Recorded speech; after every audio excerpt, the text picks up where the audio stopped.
Alright. I am. Let's see, let's scroll down here. The Asha, the Doom Howler.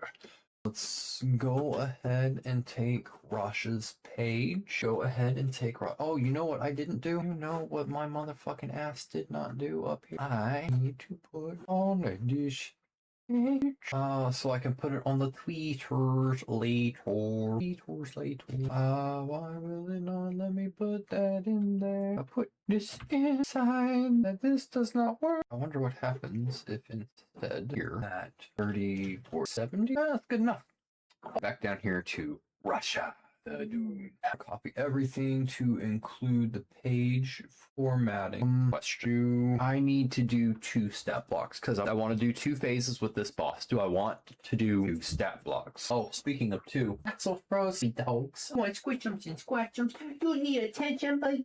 Puppy dogs need attention. My 80-pound toddlers, because that's what you got the brains of, is toddler. Hey, don't bite him like that. That's rude. I know you guys play like that when I'm not looking, but you're right here next to me. Don't do that. Yeah, don't do that. You need to be a lady. You gotta behave like a lady. Alright. Where was I? Hey, you already took him down. He's an old man. Off his neck. And you were just gonna lay there and take it. Dude, what is wrong? You look like you're fucking... Oh, yo, showing your belly. I get it. You enjoy it. You fucking masochist. An old man. I want him to be around the CR8 level. So the question is, do I want to set it up so where the phase hits... Does he enter phase 2 when he gets halfway? Or does he run out of HP and that triggers phase 2? Because I do like doing that where instead of being like, oh, well, they hit half their HP, it's time to transition into phase 2. I prefer them finishing that stat block and then coming to a separate one, even though stats are the same because abilities might be slightly different. Or do I just take the one stat block and put a note in it for phase 2 and put that the HP starts over? Yeah. Do I want to do lair actions? That's another... No, I think I will do it at 50 HP and just put a phase transition note in here. I think that's how I'm gonna do it. Where I made Orphan of Cause into a creature, a big old boy. Fuck that bitch. This is based on Margit. I want to do something with lore in the Awakened setting, making it, or he was like some sort of corrupted magic judge in the past. Now he like the actual influence from Margit experiments with grafting and that kind of thing. Maybe we call him Marthal. Bound Warden. This will be where lore goes. Obviously, this is obviously it's not his stat block.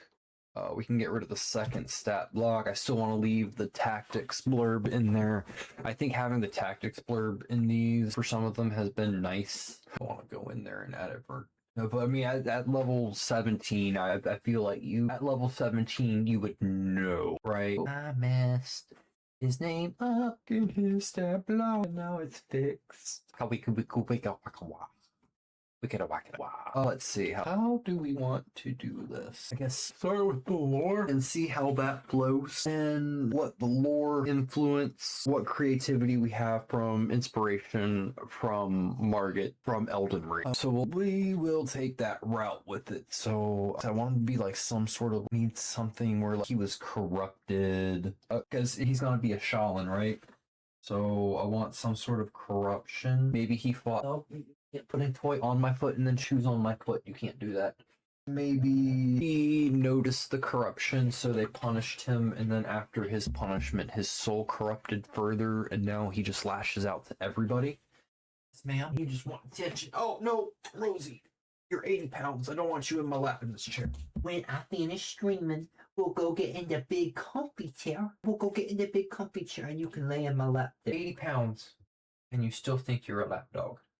You silly puppy. You just turned 2 last month. You're not even a puppy. You're a full-grown lady. You don't need to sit in my lap all the time. When Leica's judges rated truth, the wardens of Scale were the first Marthal, their sternest arbiter, used to during Blood Purge. Because in the lore of the Blood Purge was when it was after the Ashalan had done their big move against the Marathi and the Dazi and actually taken over the three kingdoms to form the Alakan Empire. Oh, that is going to... And then they did the Blood Purge where they just killed all the Marathi and Dazi that had magical abilities and were deemed a threat. They kept low magic ones because they could be easily controlled and manipulated, especially the children, because they could brainwash them from a young age and use them as agents in their Sable Ink. We'll go ahead and do that. There's no used to condemn the innocent during the Blood Purge or this defiance. He was sanctified chains left to die beneath his own temple. So he did not stay dead. Now he haunts the shattered halls as a spirit-bound sentinel. Throw in MDAD. His armor fused with the very bonds to silence. He dripped unbleached quartz and very passageways, whispering verdicts to ghosts. His chains. How do you spell accusation? Accusations. His mace like a final sentence. When his bindings crack, he ascends in a storm of radiant dust, wielding an arsenal as inducting one last impossible trial. Judgment is neither nor kind, only Rose, oh baby, go lay down. You still got like 45 minutes until dinner. You're fine. And you know what? What if you are late? What if you are late? That means you're eating closer to bed. You're gonna be fine, Rosie. I promise. You got used to me not streaming, didn't you? Hey, make it over. I think that's good for lore. Did I put anything about rafting or anything like that? No. Medium, undead, lawful, evil. Ow! Why are you doing that, Rosie? Eating my feet. Oh. Silly dog. The armor class is 17. We'll call this Ethereal Plate. Wait a minute.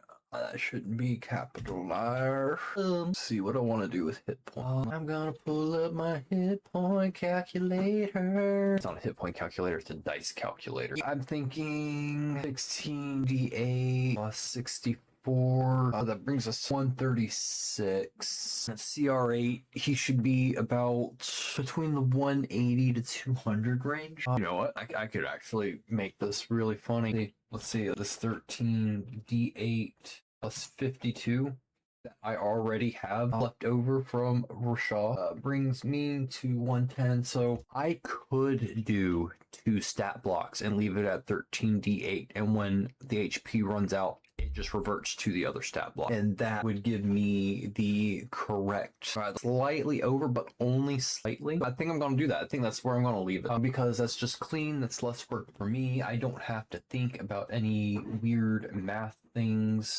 We're going to bring you back down to 30 feet. I like 18 strength for him. I think I want to do 14 dex. I want to leave the con there. I'll put int for 11 just because. Let's make it 15 just because. I also think I want to boost charisma just a little.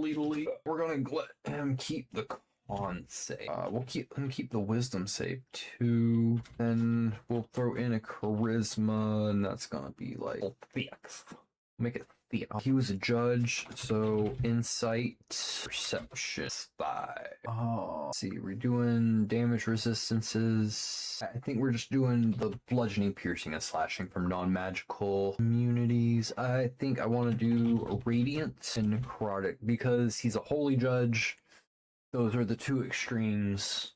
Can't damage him with the extremes. Armed, undead, so poison stays, but maybe exhaustion effects and the paralysis effects. I want him to have dark vision out to 60 feet. We'll make his passive perception 15. Understand, celestial, common, and fallen, but only speaks through echoing whispers around his temple. So you never hear it directly from him, just around. He is going to be 8, which is going to make him 3,900. I think his proficiency bonus at CR8 is 3. I think it's 3. So we're just gonna leave it there. Oh wow, there were all sorts of mistakes up here in this, weren't there? Let's see what I want to do with this. I want his first phase to be about control and retribution. I wanted to have some defensive misdirection. Then I want his phase 2 to be area control with mobility and elemental punishment. So let's see, what do I want to do here? I think I'm actually, yes ma'am, I just tell you no. Hey, look at me. Eyes.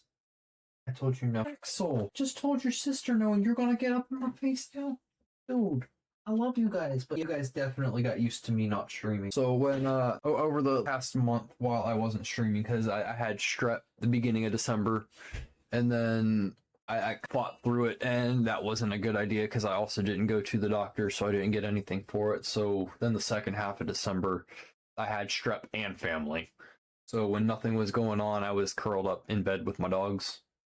And they have now taken that is the new normal. So I've got to get them used to doing that now. That is on me. I think I'm going to skip abilities for now. And I'm going to go on to actions. Marthal may do attacks with his... What do we want to call his? I think I'm just going to Spectral Mace. I think that'll be fine. And the Spectral Mace, melee weapon attack. Going to be +7 to hit. Make the reach 10 feet, because fuck you. One target. Let's see, if we do 2d8, 9 through 9. Strength is 4, so 9 plus 4 is 13, so hit will be 13. Logion damage. So no, we're gonna do 7, because we want this to be 2d6 radiant damage. We will call this Retributive Lash. Recharge 5, 6, and we will Marthal's chains flare with a radiant light. Every creature within 20 feet must make a DC 15 dexterity saving throw, taking 40. I want to do 48, so that's gonna 8 radiant damage on a failed save, or half as much on a success, and falling prone. What is going on? That's going to get annoying. I'm just gonna save real quick. Oh fuck. Where are we? We are on line 3000. It was being weird. I was typing, and as I was typing, it was deleting the next character as I was typing. I don't know why certain things like that happen, so I just refresh pages when that happens, and that seems to work. We're going to come up here to abilities. I think I'm only going to give him 1 for phase 1. React. Now, what I want to do with this is basically set it up. Now, when you have prisoners come into court for their trial, they're still shackled and they're attached to the bench that they're placed at in front of the court. I want it to feel like that. So when Marthal is hit by a melee attack, he can use his reaction to force the attacker to make a DC 15 saving throw. On a failure, the attacker's weapon becomes bound by spectral chains until the end of their next turn, granting disadvantage on attack rolls made with that weapon. Oh man, I fucking had caps. Are you shitting me? How did I? On a failure, the attacker's weapon becomes bound by spectral chains until the end of their next turn, granting disadvantage on attack rolls made with that weapon. So my goal with phase 1 was literally just to make phase 1 kind of a control and retribution, just a little bit of defensive misdirection, make them think like this is the battle. I want to keep it very simple. The first phase, I feel like keeping it simple needs Dungeon Master, especially in a multi-phase battle. Just being able to keep track of what they're doing.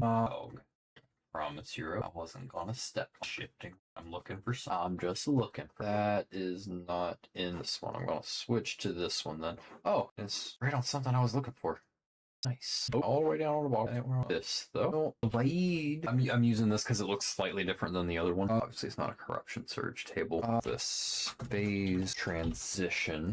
Basically, it's gonna have a reaction of the chains. Triggers at 0 HP. Remember, we're having it trigger at 0 HP. You're gonna switch stat blocks. Saul raises his weapon. The spectral bindings around him shatter, and the fragments rise into the air as ghostly weapon. He becomes Thal Ascended Ward.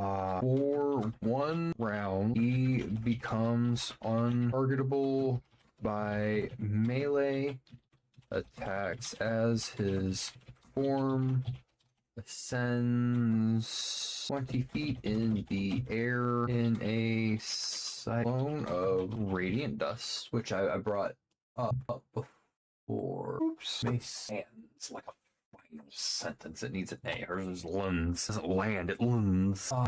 Cyclone of radiance. The start of his next turn triggers his next phase. And that's going to be a stat block. Part of the stat block is going to be very simple. Because we're not changing anything in armor class, hit points, speed. The stats are the same. Challenge rating hasn't changed. His resistances and immunities haven't changed. And these abilities aren't going to be taken away. He's going to keep these abilities as well. And I'm going to add to them. He gets more for the second half of the fight. So what I actually want to do here is, I want to put this on a new page. I'm going to go ahead and make lair actions for this battle as well. And I'm going to put them in up here in the first half to open this out. But the stat block is going to be bigger than the last one. So I want to try to keep, if it's the same boss with 2, I want to keep it off.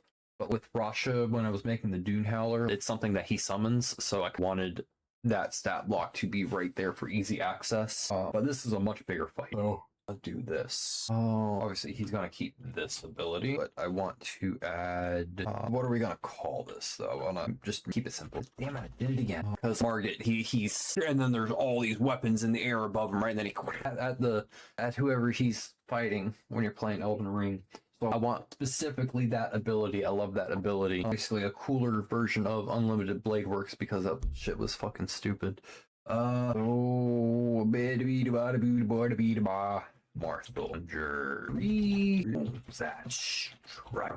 Each weapon makes a ranged spell attack. We're gonna make it +6 to hit, range 60 feet against up to 3 targets of his choice. It says attic. Now it says attack. Be hit. D8 is 9. So 11. We'll make it 2d8 +2 radiant damage. And Marthal may choose one of the following effect per attack. I've got this all fucked up. I think that's much better. Radiant Sphere looks better. I think that looks a lot better. Oh, it looks weird, but I can live with it. Target emits dim light and heat and grants advantage to the next attack made against it before until the end of Marthal's next turn. Fire hammer. Target takes an additional 5 1d10 fire damage at the start of its next turn. Must make a DC 15 constitution saving throw or take an additional 1d10 fire damage at the start of its next turn. A DC 156. Oh shit, that was a typo. The last thing I need is XP to level 3, getting a hold of this and seeing that type go 156. He really wants this to land, doesn't he? But yeah. Take an additional 1d10 fire damage at the start of its next turn. Target must continue. The target continues taking damage until it passes the saving throw at the end of one of turns. The wording on that is gonna kill me, but the Storm Blade must be a AC 15 constitution saving throw or be stunned until the end of its next turn. Should be enough options for any DM. They decide that, yeah, and use all 3 each time that they get to use this ability. Oh, as long as they hit, obviously. Although I know some that would just Radiant Spear. If they have like Flash on charge, they would use that Radiant Spear and then the next turn start off with Retributive Lashes. Honestly, that could be fucking awesome. But what else do I want to make? Yeah. Need to make your Divine Fallout when at the start of his turn when airborne. Marth channels a divine explosion beneath him. Each creature within a 20-foot radius below him must make a DC 15 dexterity saving throw, taking, I don't know. Let's make it 27, 27, 6d8 radiant damage. We'll make it radiant or fire. False choice on a failure or half on a success. And prone, like knocking the party prone with big abilities with bosses. Marthal becomes targetable by melee attacks again. And we're going to make Radiant Step. I want it to be like Misty Step, but more angry. A bonus action. Marthal can teleport up to 15 feet to an unoccupied space he can see, leaving behind a searing after image. It is time to feed the dogs, but I'm going to finish this first. A creature adjacent to this after image at the start of their next. You know what? Any creature adjacent to his starting position takes. No save. You just take the damage. You just take the damage. Did you get that F12? I think that's all we need as far as abilities are concerned. I think I'm gonna give him legendary resistance. Second phase, because I'm a bass. I don't know what just happened. Because I feel like that's another slap in the party's face. I got pick you. And I think it's fucking hilarious. But we're gonna come back up to this one. We are going to put flare actions. On initiative count 20, losing initiative ties Marthal and take one of the following lair actions. Hold that. Chain ethereal, rise from the ground in a 15-foot radius. Creatures in the area must succeed on a DC 15 saving throw or be restrained until the start of the next round. Spectral Echo. A vision of an ancient judge manifests casting command DC 14 on one target. Radiant. The area goes holy light until the next round. Any inabilities are suppressed. Am I doing for tactics? I think that initiative one. There we go. One. Let's see. Ball keeps the party at bay. Punishing melee attackers, baiting aggression, and lulling the party into thinking there are limited abilities. I gotta think about it. Like, I was like, oh, you don't metagame. Everybody metagames, whether they mean to or not. So you kind of play into that. Anything that you make for your players, you should be thinking, oh, what are they going to be thinking while this is happening? Because that's going to determine like they're going to do. Want phase 2 ranged combat and AoE management. Basically, I want the party to split. Like there's always don't split the party, and there are certain times when the party needs to split. It has to do with exploration challenges. Specific boss fights, they need to spread out. Like a lot of the subclasses I've made for this have like need to be within a certain radius of your allies to make these abilities work. Well, your abilities don't have to work 100% of the time. They just need to. Oh shit! I am so sorry. I missed your chat. What's up, Tarisha? No, what I was saying. You got to think about it and. Just because the party needs to not split up, they need to spread across the battlefield when there's AoEs and things like that. So they like to make it where bosses kind of them to split up. Otherwise, they're just gonna get stomped by multiple AoEs one after another. Walls. And that is something I want to do. Like, has to be 20 feet in the air to be able to use his divine fallout. However, so he has to be 20 feet in order to use his divine fallout. However, his awkward so hard. His radiant step only goes 15 feet because I don't want him to be able to use it every turn. So basically, what I want to do is I would set up the lair so like a raised pulpit and something like that. So like 5 feet off the ground. So run up and then boom up into the air.